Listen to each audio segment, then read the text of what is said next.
Assalamualaikum warahmatullahi wabarakatuh. Salam guru penggerak.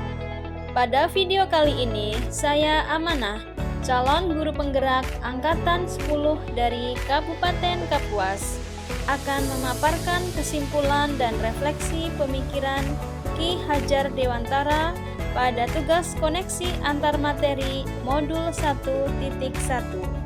Saya akan merefleksi diri saya melalui 3 pertanyaan berikut.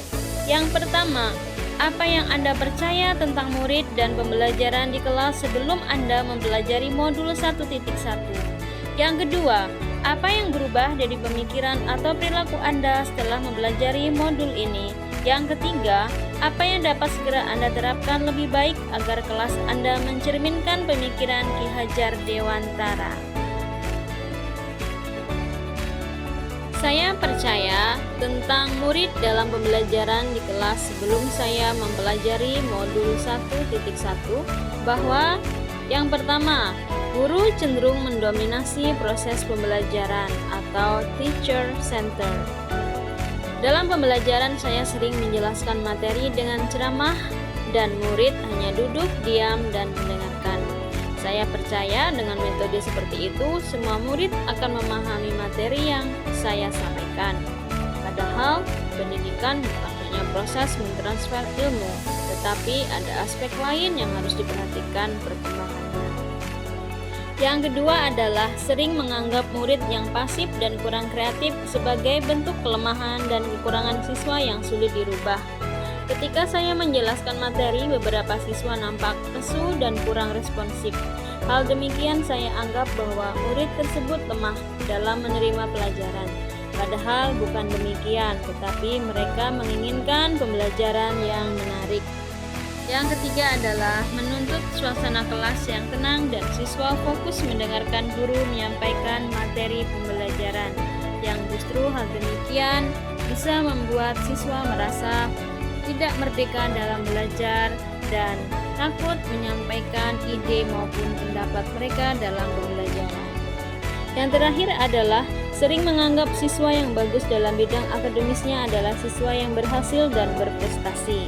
Saya meyakini bahwa murid dengan pencapaian akademis yang bagus itulah murid yang berprestasi dan sebaliknya. Padahal setiap anak memiliki potensi yang unik dan berbeda.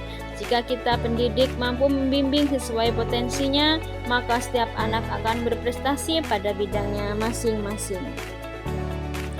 Pertanyaan yang kedua, setelah saya mempelajari modul 1.1 yang berubah dari pemikiran dan perilaku saya, yaitu bahwa yang pertama, pembelajaran haruslah berpusat dan berpihak pada murid atau student center. Pembelajaran yang berpusat dan berpihak pada murid akan mendorong keterlibatan langsung murid, mampu dan percaya diri mengungkapkan ide dan pendapatnya tanpa merasa tertekan, dan murid mudah mengkonstruksi pengetahuan dan pengalaman belajarnya. Yang kedua, setiap murid memiliki karakter dan gaya belajar yang berbeda dan kebutuhan belajar yang berbeda pula, sesuai potensi yang dimiliki dan harus dihargai dan difasilitasi oleh pendidik. Setiap anak akan berprestasi sesuai bakat dan minatnya masing-masing jika mendapat tuntunan dan arahan yang benar. Oleh karena itu, sebagai seorang pendidik, tugas saya tidak hanya mentransfer ilmu, melainkan juga menuntun anak sesuai dengan kodratnya. Yang ketiga, pendidikan dan pengajaran adalah proses menuntun murid secara holistik mencakup aspek kognitif, afektif, dan psikomotorik murid. Peran seorang pendidik dalam pendidikan dan pengajaran adalah sebagai fasilitator, menuntun, mengarahkan, dan membimbing dalam pembelajaran agar aspek kognitif, afektif, dan psikomotorik murid berkembang bersama-sama. Yang keempat, bukan siswa yang pasif, tidak kreatif, dan kurang responsif dalam proses pembelajaran. Gurunya lah yang kurang kreatif mengemas pembelajaran yang menarik. Pendidik harus mampu merancang dan mengemas pembelajaran yang menarik, menggunakan beragam metode pembelajaran sehingga mendorong siswa bersikap aktif, kreatif, dan mampu berpikir dan bernalar kritis. Pertanyaan yang ketiga, Agar kelas saya dapat mencerminkan pemikiran Ki Hajar Dewantara, penerapan yang akan segera saya lakukan di kelas antara lain yaitu: yang pertama, menerapkan pembelajaran yang berpusat dan berpihak pada murid atau student center. Saya akan merancang dan menerapkan pembelajaran yang berpusat dan berpihak pada murid saya, di mana peran saya sebagai fasilitator pembelajaran murid.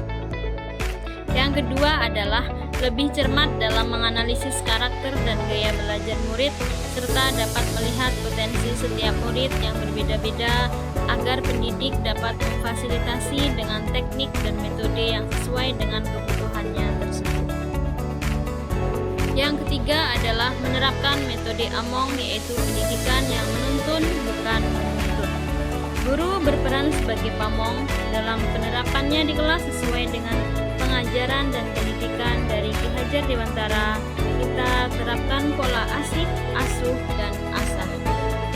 Yang terakhir yang akan saya terapkan adalah merancang dan mengemas pembelajaran yang lebih menarik, interaktif, dan menyenangkan dengan menggunakan metode pembelajaran yang beragam sesuai kebutuhan murid agar murid bisa aktif, kreatif, dan mampu berpikir logis. Kesimpulan modul 1.1. Yang pertama, pengajaran adalah bagian dari pendidikan. Pengajaran merupakan proses pendidikan dalam memberi ilmu atau berfaedah untuk kecakapan hidup anak secara lahir dan batin. Pendidikan adalah memberi tuntunan terhadap segala kekuatan kodrat yang dimiliki oleh anak. Pendidikan haruslah berpihak kepada murid dengan menjadikan murid sebagai subjek bukan sebagai objek pendidikan, memberikan kemerdekaan dalam belajar, dan menciptakan suasana belajar yang menyenangkan, serta membantu menggali potensi murid sesuai dengan minat dan bakat yang dimilikinya. Trilogi pendidikan Ki Hajar Dewantara, ing ngarsa Sung Tulodo, ing Madya Mangunkarsa, dan Tut Uri Handayani menekankan pada pentingnya peran guru dalam menciptakan lingkungan belajar yang kondusif dan mendorong murid untuk belajar dengan aktif dan mandiri melalui metode Among, pola asih, asah, dan asuh. Terima kasih. Salam guru penggerak, tergerak, bergerak, dan menggerakkan. Wassalamualaikum warahmatullahi wabarakatuh.